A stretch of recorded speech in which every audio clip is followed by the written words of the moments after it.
안녕하세요. 1500만 주식 투자자 여러분, 공부하는 주식 투자자 공주튜브입니다. 2024년 11월 15일 금요일 2차 전지 소식입니다.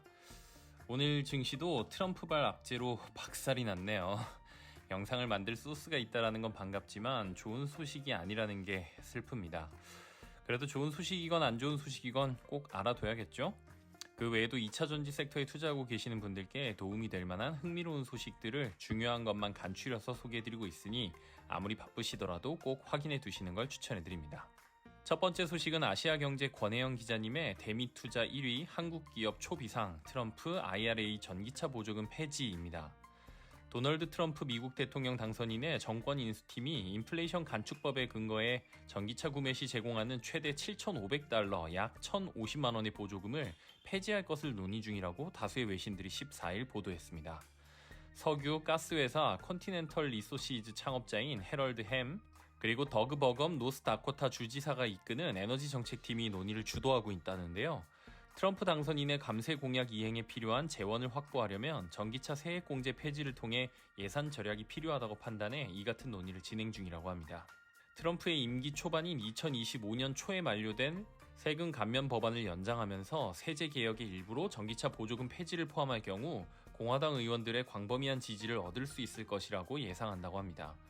트럼프는 선거운동 기간 IRA를 신종 녹색 사기라고 신랄하게 폄하하며 원유 생산을 늘리는 대신 전기차 풍력, 태양광 발전 등 청정에너지 보조금 폐기를 예고해왔습니다. 전기차 보조금이 폐지되면 가뜩이나 성장세가 주춤한 전기차 시장은 직격탄을 맞을 것으로 예상됩니다.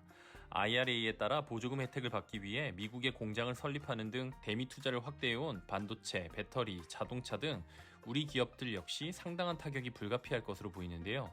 지난해 기준 투자 규모가 30조 2,300억 원으로 미국 최대 투자국이 된 우리나라가 가장 큰 피해를 입을 것으로 보입니다.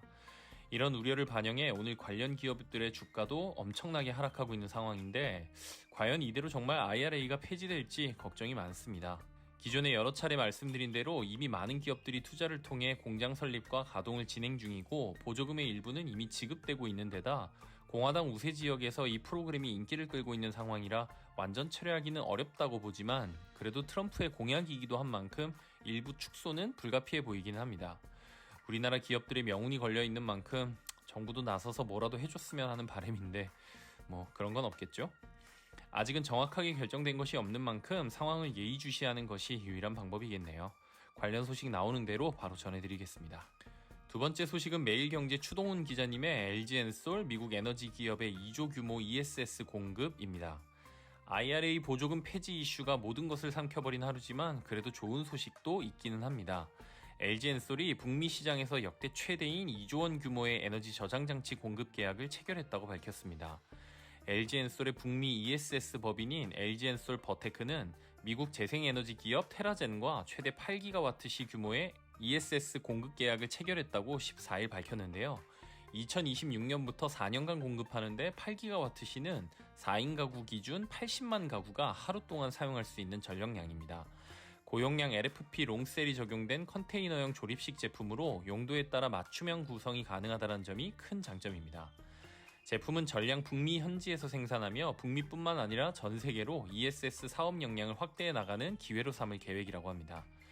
ESS 시장은 2023년 185기가와트시에서 2035년 618기가와트시까지 3배 이상 성장할 것으로 예상되는 시장입니다. 전기차 수요 둔화로 인한 부진을 극복할 수 있는 돌파구로 여겨지고 있죠. 이 분야에서 좋은 성과를 냈다는 점은 매우 긍정적인 소식이긴 합니다. 트럼프발 악재를 제외하면 최근 연일 좋은 소식이 들려오는 LG엔솔인데 과연 이 위기를 잘 극복할 수 있을지 관련 소식도 계속해서 주목해보도록 하겠습니다. 마지막 소식은 머니투데이 김재현 기자님의 중국 전기차 올해 1,000만 대 생산했다. 세계 최초입니다. 중국 전기차 생산량이 세계 최초로 1,000만 대를 돌파했습니다. 14일 중국 중앙TV에 따르면 생산량 집계를 시작한 2013년 중국 전기차 생산량 18,000대에 불과했는데 5년 뒤인 2018년에 100만 대, 2022년에 500만 대에 이어 올해 드디어 1,000만 대를 돌파했다고 합니다. 10월 판매량도 143만 대로 전년 동기 대비 49.6%로 늘어났는데요.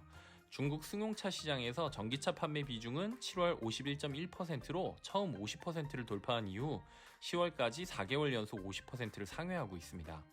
중국 신차 판매 중 2대 중에 1대가 전기차일 정도로 전기차 보급이 급증한 겁니다. 이는 아무래도 지난 영상에서 소개해드린 대로 중국 정부의 빵빵한 지원 덕이죠. 푸빙펑 중국 자동차 공업협회 사무부총장은 중국이 자동차 대국에서 자동차 강국으로 큰 걸음을 내딛었다며 중국의 전기차 산업이 고품질 발전 단계에 진입했다고 의미를 부여했습니다. 우리나라뿐만 아니라 전 세계가 전기차 수요 둔화로 힘든 시간을 보내고 있는데 중국만 적극적인 지원으로 나홀로 호황이라니 부럽네요. 누군가는 지원이 없이 유지되는 시장이 정상적인 시장이냐고 반문하는 사람도 있지만 원래 처음 자전거를 탈 때는 보조바퀴가 필요한 법입니다. 그러다 차츰 자신감이 생기면 보조바퀴 없이도 잘 탈 수 있게 되는 거죠. 전기차로의 전환이 환경적으로나 기술적으로나 분명한 방향이면은 이견이 없을 겁니다. 그렇다면 우리도 그 방향으로 제대로 빠르게 나아갈 수 있게 적절한 보조바퀴가 있었으면 하는 바람입니다. 오늘 준비한 소식은 여기까지입니다. 조금이라도 도움이 되셨다면 좋아요만 한번 부디 꾹 눌러주시면 영상 만드는데 정말 큰 힘이 될 것 같습니다. 구독까지 해주시면 앞으로도 좋은 정보 전해드리겠습니다. 감사합니다.